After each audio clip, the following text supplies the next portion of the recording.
Hey everybody, welcome to video 5. Um, the main question that I get asked by everybody, um, even though I've been able to get my diabetes under control, and even though I was able to avoid kidney dialysis, and I've gotten all my Crohn's pain under control, and my pancreatitis pain under control, the one thing everybody wants to know about is, how did you lose the weight? Um, I'd love to tell you that there was some magic pill that I took, or some, you know, some great exercise that I did for a week, and all of a sudden I lost 100 pounds. But I can't tell you that, because the truth is that I really was so numb and not paying attention to what was going on in my life that I really didn't even notice that I was overweight. And I know that's hard to believe, but it's true. I think a lot of people that gain a lot of weight, that's what happens. One day you just look in the mirror and go, whoa, how the hell did this happen? And my awakening moment was in the hospital when they weighed me, and the nurse told me that I weighed, she told me in kilos. And when I asked her, I said, well, how much weight is that? Because I hadn't weighed myself in a long time. And she told me, she goes, oh, it's 298 pounds. Reality check. And that's when I realized, wow. But I still didn't sit there and leave the hospital and think, wow, I really need to lose 100 pounds. Actually, I still have another 70 pounds that I need to lose. I've already lost 100 as of a few days ago, but I still have 70 more that I need to lose to get down to my ideal weight, or what society feels is the ideal weight, or what doctors feel is the ideal weight for your height. But I didn't come home from the hospital and think, I really need to lose weight because I'm really fat. I came home and I got sick, and it was fighting for my life and chasing health that I was able to lose the weight. At first, I know that there's a detox process that happens, and anytime that you get off of anything, because pretty much everything that we put into our body is very toxic, and has a lot of chemicals, and is not the best for us. So when you start removing these things from your body, there's going to be some kind of drawback, okay? You're going to have headaches. You're going to experience nausea sometimes. You're going to experience flu-like symptoms where you swear you have the flu, but you don't. It's just these toxins. It's the only way for these toxins to leave your body. So the very first thing that I did, and I did it because of my diabetes, was I had to get off sugar, and I had to get off of soda. So I removed those two things from my diet first and foremost, and they were gone. And I did go through withdrawals with the soda. I missed the fizz, and and I mean, I'm not going to tell you it was easy, because it just wasn't. And the sugar, I really craved the sugar. I had to find other ways to do that. If I wanted something sweetened, I had to start using stevia, instead of regular sugar. When I absolutely was craving that soda, where I just couldn't stand it anymore, I went and got like a lemon fizzy water, and I drank that, and I did that for a while. You kind of satisfy the body a little bit till you can get off the stuff. The next thing that I had to do, I had an ulcer, so I had to get off the coffee. And man, anybody that knows me knows I love my coffee. I was drinking like 4 cups of coffee a day, because I love my coffee. Even today, I can walk by a coffee machine, and it's like the aroma is so sensual to me.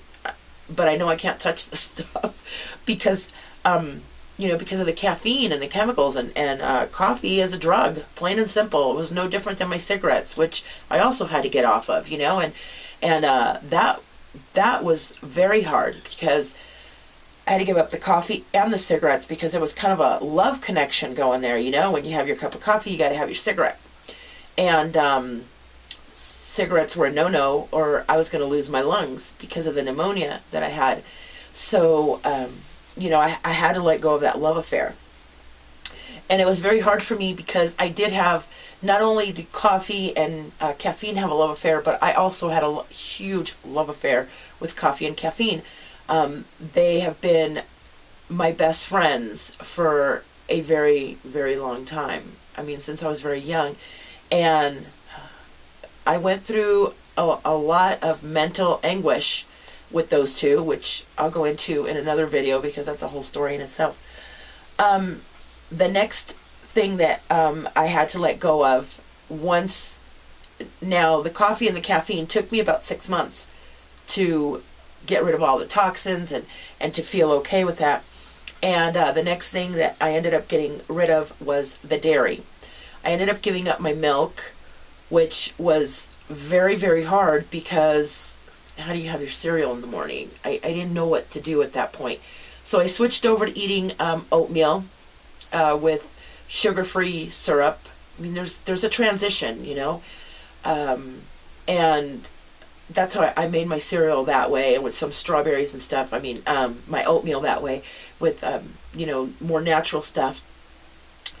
And, you know, if you don't like oatmeal, you have to find something else that you can replace that sweet cereal with, because you can't have the milk anymore. And then I started slowly getting off all dairy products.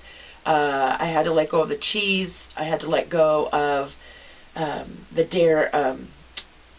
yogurt, which I really loved. I had to let go of the yogurt and the cottage cheese and, you know, all that stuff. And that took a couple of months. And then I ended up getting off red meat. And I started doing just chicken, lean chicken, and fish. I did salmon every once in a while. And so basically I was down to like fish and vegetables, or chicken and vegetables. But I noticed that I was still not getting healthier. I mean, I was feeling a little better.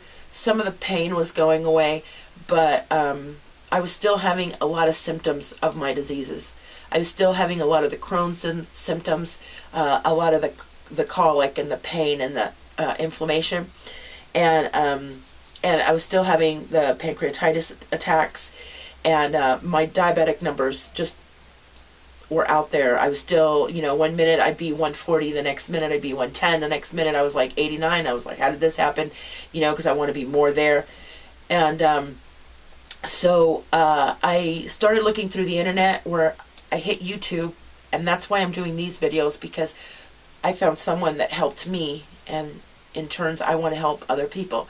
I found a man called Dan McDonald, and he's on YouTube. Just Google Dan McDonald and you'll find him. He's a little crazy and fun, but he's highly intelligent. He's got more information in his little finger than most doctors have in all the books they read and all the years of practice. He can help you get healthy faster than anyone else I can think of. And I ended up following his advice, and I started juicing. And when I started juicing, it was like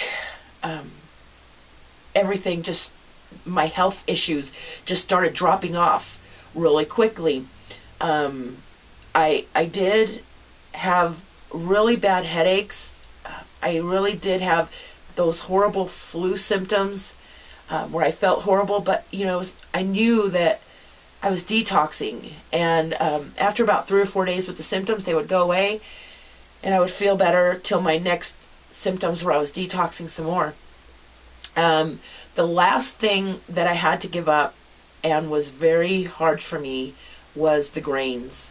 It was the breads and the pastas and all that stuff. And I think that one of the reasons that people have a really hard time with the grains and the pastas and everything else is because a lot of people don't realize that the grains contain opiates. And these opiates have almost a sedation effect.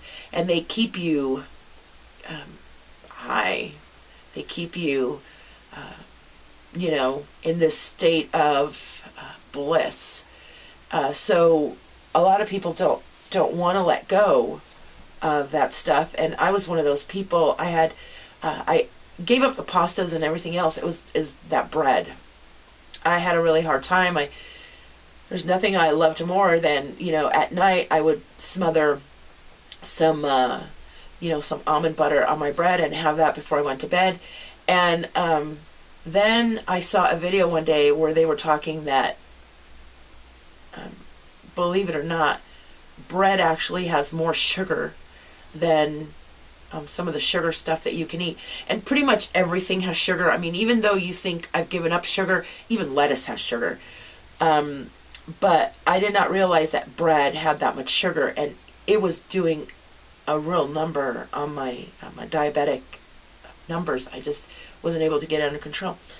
So I finally gave up bread, and I started doing more juicing, and I started feeling better. And it was kind of weird because I started noticing that my clothes were fitting looser and looser and looser.